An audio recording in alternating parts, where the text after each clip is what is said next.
If you think that presidents of the United States win their elections by getting the most votes cast by ordinary American citizens, I've got some bad news for you. You're wrong. Sure, winning the most votes usually goes hand in hand with winning the presidency, but try telling that to Al Gore, or Andrew Jackson, or Samuel J. Tilden, or Grover Cleveland, all of whom won the popular vote in presidential elections without winning what's actually required to become president.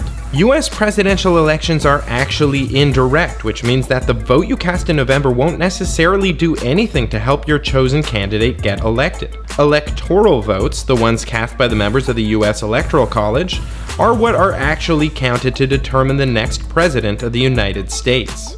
So what is this mysterious Electoral College? How are its members chosen? And most importantly, why does it even exist?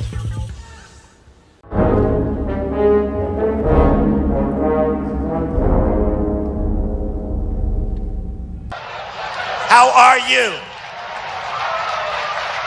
This is crooked Hillary Clinton. Let's just imagine I'm on a debate stage with Donald Trump. Now, personally, I am really looking forward to it. Believe it or not, the Electoral College is not just a theoretical abstract entity. It's an actual group of human beings who are dubbed electors by their state's national election process. Electors gather at their respective state capitals on the first Monday after the second Wednesday in December to cast their electoral votes, which in turn determine who the next president and vice president will be. Electors are bound by law to vote for a given candidate based on their state's November election results. In most states, there is a winner-take-all system in which whoever wins the most votes in a given state gets all of the electoral votes for that state. But there are exceptions. In Maine and Nebraska, the statewide winner gets 2 electoral votes, and the winner of each congressional district also gets 1. In January, the total Electoral College vote is counted, and whoever receives the most votes wins. Well, usually. To win, a presidential candidate actually has to win a majority of the Electoral College votes. That is 50% plus 1. If no candidate has a majority, the House of Representatives gets to vote for the president, and the Senate chooses the vice president. As weird as that sounds, it's actually happened a few times throughout history. Both Thomas Jefferson and John Quincy Adams were elected president this way, as was the 9th vice president of the US, Richard Mentor Johnson. More recently, another unusual scenario played out during the 2000 presidential election, in which ultimately the Supreme Court got to pick the president. While Al Gore won that election's popular vote, he needed Florida's 25 electoral votes to win the Electoral College. Early on, it seemed he was going to lose Florida based on exit polling. But the vote was shockingly close. One recount narrowed Bush's lead in the state to only 300 votes. Ultimately, the Supreme Court stepped in and put an end to the recounts, which handed the election to George Bush. Now the U.S. Supreme Court has spoken. Let there be no doubt, while I strongly disagree with the court's decision, I accept it. Later studies have shown that depending on how further recounts would have been conducted, Al Gore might actually have won. Had that happened, America might never have launched the war on terror, never have invaded Iraq or Afghanistan, never turned the Clinton surplus into a deficit, or granted the Bush tax cuts. But the country also would have been robbed of these precious George Bush moments. You know, this thought took a while to thaw, it's going to take a while to unthaw.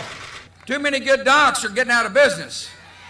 Too many OBGYNs aren't able to practice their love with women all across this country. I know the human being and fish can coexist peacefully. Anyway, the indirect voting of the electoral system is, as I think I've shown, kind of complicated. On top of that, citizens from small states have more voting power per person, and US territories are prevented from participating. So why not simply let the candidate who gets the most votes win and scrap the Electoral College altogether? And I would appreciate it if it was scuttled. Well, defenders of the Electoral College have a pretty good case to make. Without the Electoral College, presidential candidates could win elections by focusing their campaigns only on big states with large urban centers. The Electoral College forces them to appeal to rural citizens as well, and make campaign stops in even the smallest of states. National unity is maintained and every voter is enfranchised because the system makes every state matter. And we're going to South Dakota and Oregon and Washington and Michigan. And then we're going to Washington, D.C. to take back the White House! Yeah! Except that ultimately the Electoral College doesn't make every state matter. Because the country has a de facto two-party system, wherein either the Democratic or Republican candidate will almost certainly win, and because most states tend to be either Democratic or Republican strongholds, modern presidential elections don't really span the whole country. These maps show where all the attention and money were distributed during the Bush-Kerry election of 2004 during the final 5 weeks. Does it look like every state matters? The presidential campaigns focused all of their attention and money on a limited set of swing states, and some version of this has happened in every election cycle in living memory. Now, traditional swing states include Ohio, Colorado, Nevada, Virginia, and Florida, but they tend to vary a bit every election.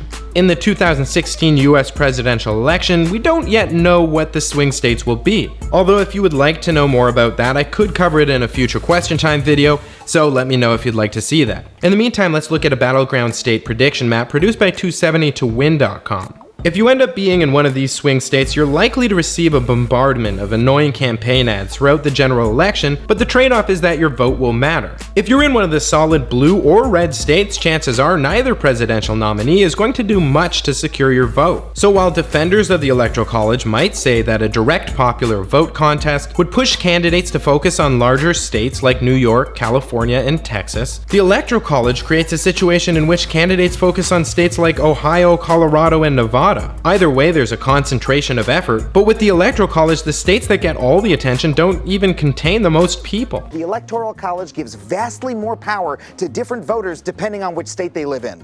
Bigger states. Nope. So if you're going to get a system in which some voters get preferential treatment either way, why go with this system in which the preferential treatment is concentrated more intensely and on a smaller number of voters? Why go with this system that doesn't count the votes of people in US territories? The more complex system, which costs the taxpayers more money to produce, is more confusing to citizens and ensures that Democrats in Texas and Republicans in California don't matter.